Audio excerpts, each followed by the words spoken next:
Γεια σας παιδιά! Γεια σας και από μένα! Ακούτε το ραδιοφωνικό σταθμό La Radio του Γκολέκ de la Salle και την εκπομπή Παιδιά Διάλειμμα. Να είμαστε και πάλι κοντά σας. Φτάσαμε στη δεύτερη τελευταία για φετινή χρονιά εκπομπή μας, με την οποία θα κλείσουμε το πρόγραμμα των καλοκαιρινών διακοπών Vacances d'été.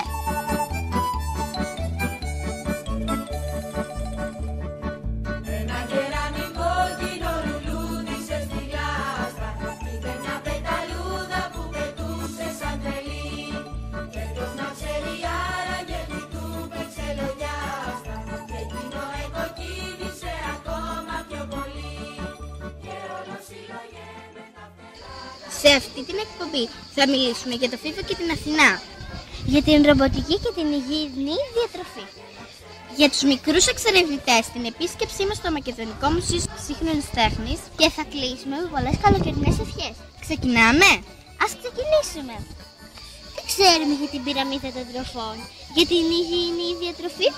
Για όλα αυτά συζητήσαμε και ενημερωθήκαμε μέσω ενός προγράμματος υγιεινής διατροφής. Κώστα, σε ακούμε!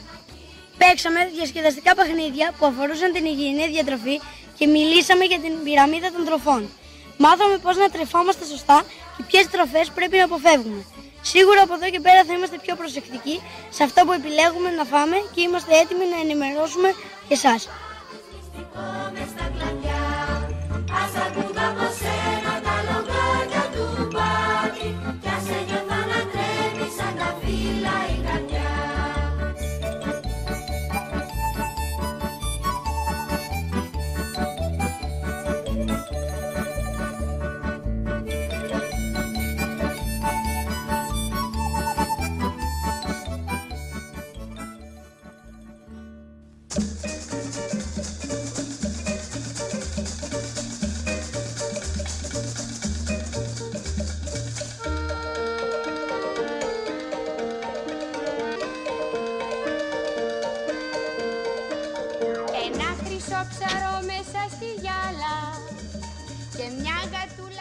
Διατροφική πυραμίδα λοιπόν στη διατροφή μας. Και σύμφωνα με τους ειδικούς, πάντα σε συνδυασμό με την πυραμίδα δραστηριοτήτων. Ακριβώς. Ας ακούσουμε όμως λίγα λόγια και από τις κυρίες Καρασούλη Κωνσταντίνα και Μαρούδα Κωνσταντίνα, υπεύθυνες του προγράμματος. Η σωστή διατροφή είναι απαραίτητη για την ανάπτυξη και την διασφάλιση της υγείας των παιδιών. Ο πιο εύκολος τρόπος για να μάθουν τα παιδιά τις βασικές αρχές της υγιεινής διατροφής είναι τα φυσικά το παιχνίδι. Το εκπαιδευτικό πρόγραμμα «Μάθετε για την υγιεινή διατροφή παίζοντας» περιλαμβάνει θέματα όπως τα τρόφιμα και η σχέση τους με το σώμα, τα μικρά και μεγάλα γεύματα της ημέρας, καθώς και η γνωριμία με τη μεσογειακή πυραμίδα διατροφής. Τα παιδιά μέσα από ένα εύρος παιχνιδιών όπως το κουτσό και άλλα έμαθαν τα ωφέλη των τροφών και πώς να φτιάχνουν μόνο τους υγιεινά πιάτα. Στο τέλος, κάθε παιδί κερδίζει το πτυχίο υγιεινής διατροφής. Και πτυχιούχοι της διατροφής, λοιπόν, στη συνέχεια θα ακούσουμε τη Μαρία, η οποία θα μας παρουσιάσει ένα πολύ ενδιαφέρον πρόγραμμα ρομποτικής. Ας ακούσουμε τη Μαρία. Γεια σας! Την Τετάρτη 26 Ιουνίου η ομάδα EducAct Robotics συνεργάστηκε με τους μαθητές της Τετάρτης και Πέμπτης Δημοτικού στο αντικείμενο της ρομποτικής. Έγινε μια σύντομη ιστορική αναδρομή και μια γρήγορη περιγραφή σχετικά με το τι είναι ένα ρομπότ. Στόχος ήταν να καταλάβουμε το physical computing, δηλαδή ότι όλα όσα υπάρχουν γύρω μας, από τον υπολογιστή μέχρι και το ρολόι στον τοίχο, έχουμε τη δυνατότητα να τα φτιάξουμε μόνοι μας, αρκεί να αποκτήσουμε τη γνώση και το υλικό. Είδαμε και πειραματιστήκαμε με 3 διαφορετικές κατασκευές, τις οποίες έφερε έτοιμες μαζί της η εκπαιδευτική ομάδα. Περιεργαστήκαμε τα ρομπότ, ενώ ταυτόχρονα οι εκπαιδευτές μας εξήγησαν τι είναι ο εγκέφαλος του NHT και περιέγραψαν τις δυνατότητες των ρομπότ. Ακολούθησε το workshop όπου χωριστήκαμε σε 3 ομάδες και παραλάβαμε από ένα kit με οδηγίες για να κατασκευάσουμε το πρώτο ρομποτάκι μας. Η συγκεκριμένη κατασκευή ήταν απλή για να κατανοήσουμε την κίνηση του ρομπότ και όχι ακόμα τις αισθήσεις. Έτσι φέραμε εις πέρα στην πρώτη μας κατασκευαστική αποστολή. Στη συνέχεια έγινε εκμάθηση εντολών εγκεφάλου του ρομπότ. Αφού κατασκευάστηκε το πρώτο ρομπότ, οι εκπαιδευτές της κάθε ομάδας έδειξαν πώς λειτουργούν οι εντολές του NHT, βάζοντας μας να δώσουμε κάποιες απλές εντολές για να κινηθεί το ρομπότ. Στόχος ήταν να κατανοήσουμε την έννοια της εντολής και πώς δίνουμε λογική στον εγκέφαλο ενός ρομπότ. Καταλάβαμε, δηλαδή, πώς μπορούμε να δώσουμε αισθήσεις σε ένα ρομπότ με διαφορετικούς τρόπους. Ένα άλλο κεφάλαιο που διδάχτηκε ήταν η παρουσίαση και η χρήση του software. Δώσαμε εντολές στην κατασκευή από το software και όχι από τον εγκέφαλο. Τέλος, η ημερίδα ολοκληρώθηκε με ένα μικρό διαγωνισμό challenge. Κληθήκαμε να κατασκευάσουμε ρομπότ σύμφωνα με προδιαγραφές που μας έδωσαν οι εκπαιδευτές, με στόχους πάνω στην μακέτα, ώστε να προσομοιώσουμε τη διδασκαλία του διαγωνισμού και να εξοικειωθούμε με τον συναγωνισμό. Κλείνοντας την ημέρα της ρομποτικής, έγινε προβολή βίντεο και χειρισμός των ρομπότ με smartphone, ώστε να γίνει κατανοητό πως η ρομποτική δεν είναι μόνο η κατασκευή ενός Android, αλλά πολλά περισσότερα, όπως αυτόματοι πολιτές, ηλεκτρονικά παιχνίδια και άλλα καθημερινά πράγματα που έχουν μηχανικό και προγραμματιστικό μέρος. Ήταν μια υπέροχη εμπειρία.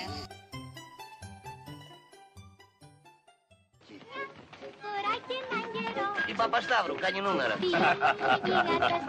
Η Παπασταύρου. Ναι, βοβάκια και φουρό κι απ' την πολύ χαρά κουνούσε την ουρά.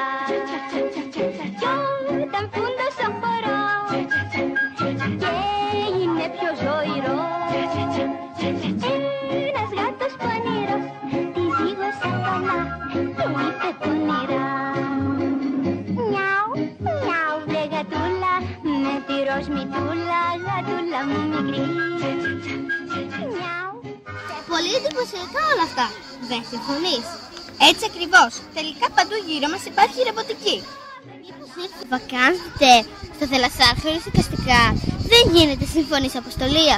Ακριβώς. Στο καλλιτεχνικό μας εργαστήριο, μαζί με την υπεύθυνη, κυρία Δήμου, βουτήξαμε τα χέρια μας στον πυλό και φτιάξαμε το αποτύπωμα της παλάνδρας. Αφού στέγνωσε πάνω σε κύλια επιφάνεια, βάψαμε την κατασκευή μας με έντονα χρώματα που μας άρεσαν πολύ. Περάσαμε υπέροχα. Εξαιρετική, κυρία Δήμου, και πάντα δημιουργική.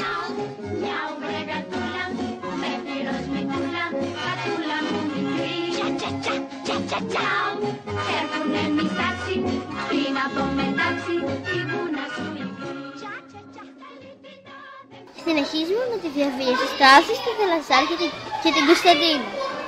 Ακούγεται πολύ συναρπαστικό. Γεια σου, Κωνσταντίνα. Οι Χιου, η Λιού και η Γιούι είδαν για καλοκαιρινές διακοπές και κατασκηνώσαν στον βοτανικό κήπο και το δάσο του οικολογίου Θαλασσάρ. Έστειλαν τις σκηνές τους, έκαναν κατασκευές με σκηνιά και ετοίμασαν το χώρο για υπαίθρια διαβίωση. Οργάνωσαν διαγωνισμούς και δοκιμασίες για τους εξερευνητές των Vacances d'été και μας έμαθαν τα μυστικά ενός έμπειρου κατασκηνωτή, αλλά και τις βασικές αρχές πρώτων βοηθειών. Όντως, πολύ συναρπαστικό πρόγραμμα με πολλή περιπέτεια και ενδιαφέρουσες κατασκευές.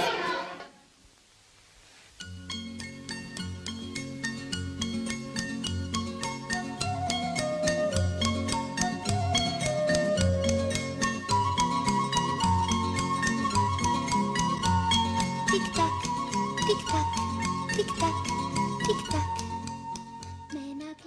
Δυστυχώς όμως φτάσαμε στο τέλος. Ολοκληρώθηκε η δεύτερη μας εκπομπή. Κλείνοντας, θέλουμε να ευχαριστήσουμε όλους τους εκπαιδευτές μας, τους συνοδούς μας, τους οδηγούς των σχολικών, τις κυρίες που φροντίζουν την καθαριότητα των χώρων που χρησιμοποιήσαμε, το νοσηλευτικό προσωπικό του σχολείου και όλους όσους δρόσησαν ο καθένας με τον τρόπο του αυτές τις ημέρες εδώ στα Vacances d'été. Ιδιαίτερα ευχαριστούμε την κυρία Βάνα Βενιάδου αρχηγό και υπεύθυνη του προγράμματος καλοκαιρινών διακοπών Vacances d'été, την κυρία Ιουλίου Παπαδοπούλου, υπεύθυνη της δημοσιογραφικής ομάδας, τον κύριο Χαρίλα Ομαυρίδη, υπεύθυνο για τις 2 ραδιοφωνικές μας εκπομπές και την κυρία Αριστέα Ανάστου για την τεχνική υποστήριξη. Τους ευχαριστούμε διότι μέσα από την εφημερίδα μας με τίτλο «Παιδιά Διάλειμμα» και την ομότιτλη ραδιοφωνική εκπομπή μας χάρισαν την ευκαιρία να γίνουμε πραγματικοί μικροί δημοσιογράφοι. Ανανεώμαστε λοιπόν το ραντεβού μας για την επόμενη χρονιά. Μέχρι τότε όλοι εμείς, οι μαθητές του Κολεγίου Δελασάλ, σας ευχόμαστε να περάσετε ένα υπέροχο και δροσερό καλοκαίρι.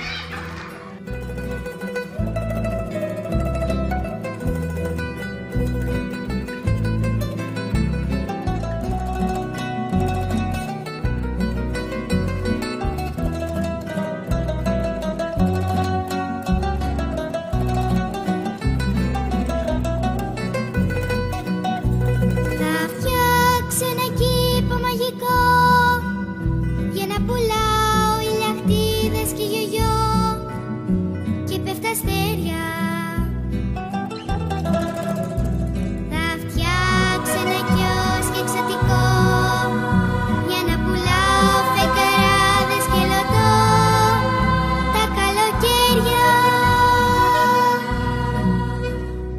Αν θες μαζί μου έλα και εσύ, δυο πειρατές σε ένα νησί, σε ένα νησί των θησαυρών και κρούσος μαρμερόμισων. Σε ένα νησί των θησαυρών και κρούσος μαρμερόμισων. Αν θες μαζί μου έλα και εσύ, δυο πειρατές σε ένα νησί, σε